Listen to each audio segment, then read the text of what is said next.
নমস্কার বন্ধুরা, কেমন আছেন? আশা করি পরমেশ্বরের কৃপায় আপনারা সকলে অনেক ভালো রয়েছেন এবং সুস্থ আছেন। উপাসনা ইউটিউব চ্যানেলের নতুন এই পর্বে আপনাদের সকলকে জানাই অনেক স্বাগত।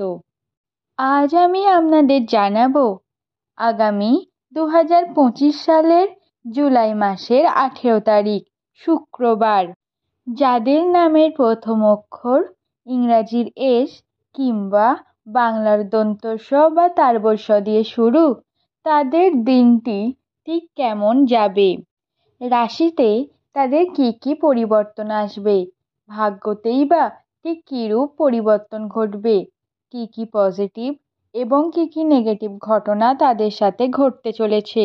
আশা করব ভিডিওটি দেখে আপনারা উপকৃত হবেন।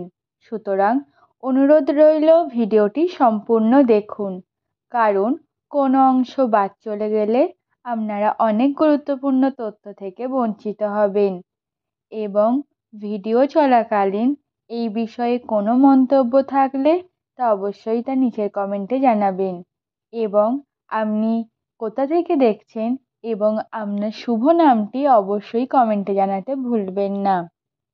যাদের নামের প্রথম অক্ষর এস, তাদের নামের উচ্চারণের সাথে সাথেই বুঝতে পারবেন তাদের নামের অক্ষরের সাথে বিভিন্ন গ্রহর একটি সম্পর্ক খুব নিবিড়ভাবে রয়েছে। সেই কারণেই এস নামক ব্যক্তিদের ওপর বিভিন্ন গ্রহের অবস্থানজনিত প্রভাব একটু বেশি পড়ে। এস নামক ব্যক্তিদের ভাগ্য লক্ষ্য করলে দেখা যাবে এরা বেশিরভাগ সময়ে নানা রকম দুঃখ কষ্টের মধ্যে দিয়ে যায়। যদিও আপনার নামের প্রথম অক্ষর যদি এস দিয়ে হয়ে থাকে, আপনি বুঝতে পারবেন বর্তমানে আপনার জীবনও একটি জটিলতার মধ্য দিয়ে যাচ্ছে। কখনো সুখ, কখনো আনন্দ আপনার জীবনে এসেই যাচ্ছে। অনেক সময় দেখতে পাবেন আপনি যে কর্মই করছেন খুব সহজে সেই কর্মটি সম্পন্ন হয়ে যাচ্ছে এবং তাতে খুব ভালো ফল পাচ্ছেন। আবার অনেক সময় দেখবেন আপনারা যে কার্যই করতে যাচ্ছেন না কেন সেটি কোনো মতেই সফলতা পাচ্ছেন না, কোনো কাজেই মন বসাতে পারছেন না, সঠিকভাবে কর্ম করে উঠতে পারছেন না। এই সব কিছুই হয়ে থাকে গ্রহ নক্ষত্রের অবস্থান পরিবর্তনের জন্য। সেই দিক থেকে বলতে গেলে আগামী 18 তারিখ এস নামক ব্যক্তিদের বেশ কিছু দিক থেকে কিছু সুখবর এলেও একটি দিক থেকে কিন্তু বিশেষ সতর্কতা রয়েছে, যেটা এস নামক ব্যক্তিদের কিন্তু একটু চিন্তায় ফেলতে পারে।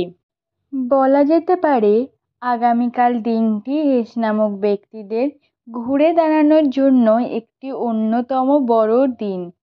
ইম্পসিবল কোনো কাজকে আপনারা খুব সহজেই পসিবল করে ফেলতে পারেন আগামীকাল যারা পড়াশোনার সঙ্গে যুক্ত রয়েছেন কিংবা উচ্চশিক্ষা বা গবেষণার সাথে বিকল্প কোনো কর্মসংস্থানের চেষ্টা করছেন, অর্থাৎ যারা উচ্চশিক্ষা গ্রহণ করতে চাইছিলেন কিন্তু বিভিন্ন কারণের জন্য সেটি সম্ভব হয়ে উঠছিল না, সেই সমস্ত বাধা যেগুলি আপনাকে আটকাচ্ছিল, সেটা পারিবারিক হোক কিংবা আর্থিক দিক থেকে, সেগুলি ধীরে ধীরে দূরীভূত হয়ে যাবে।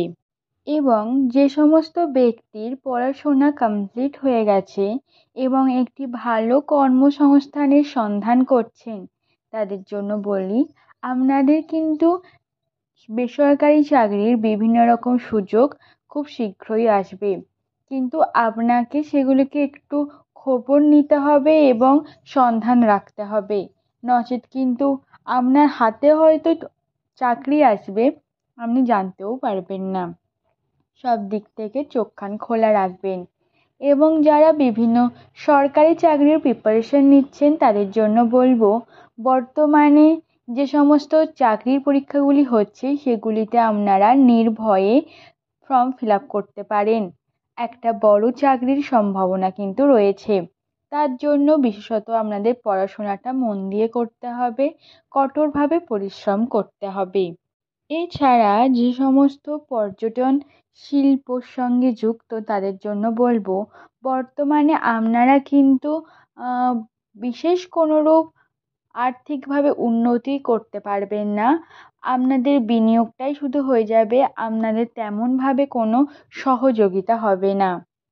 তবে যে সকল এস নামক ব্যক্তিরা বিভিন্ন রকম ব্যবসার সঙ্গে যুক্ত রয়েছেন, তাদের কিন্তু আগামী দিন ভাগ্য তাদের সঙ্গে বেশ ভালো রকমভাবেই সঙ্গ দেবে, যার ফলে কোনো ছোট ব্যবসায়ীরা চাইলে কিন্তু কোনো বড় ব্যবসা শুরু করার মতো পরিকল্পনা আগামীকাল করতে পারেন।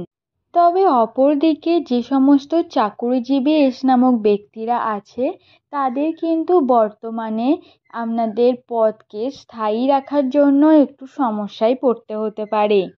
আপনার যারা কলিগ আছে, আপনার সহকর্মীরা আপনাকে নিয়ে ছোটোখাটো চক্রান্ত করতে পারে, আপনাকে নিয়ে সমালোচনা করতে পারে, কিংবা আপনার যে সিনিয়র আছে, যে বস আছে, তার সামনে হয়তো আপনাকে ছোট করার মতো চেষ্টা করতে পারে।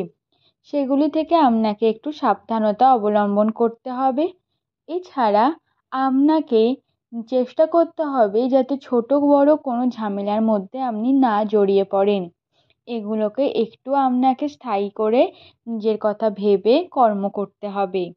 এই সময় যদি আপনি নিজের কর্ম দিয়ে বসের মন জয় করতে পারেন, তাহলে কিন্তু বড় লেভেলে প্রমোশন হওয়ার একটা সুযোগ, সম্ভাবনা আপনার কাছে রয়েছে। এরপর বলি সম্পর্কের দিকটা নিয়ে।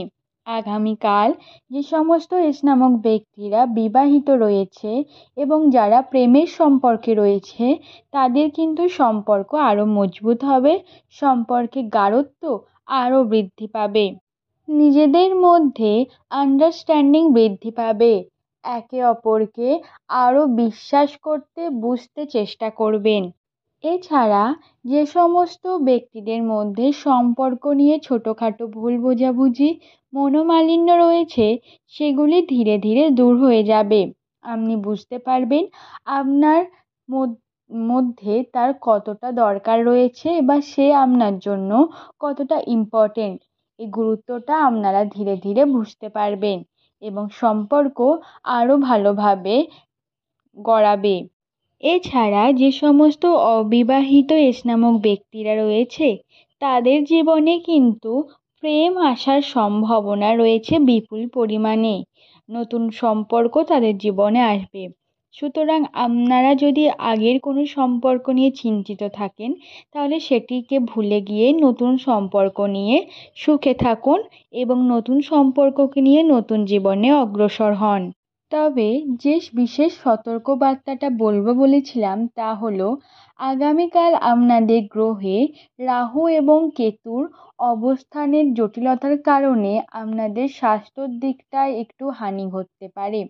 নানা দিক থেকে মানসিক চাপ বৃদ্ধি পাবে, যার ফলে আপনাদের নানা রকম পেটের সমস্যা, হাতে পায়ে ব্যথা, এইগুলি নানা রকমের ছোটোখাটো রোগ আপনাদের মধ্যে বাসা বাঁধবে।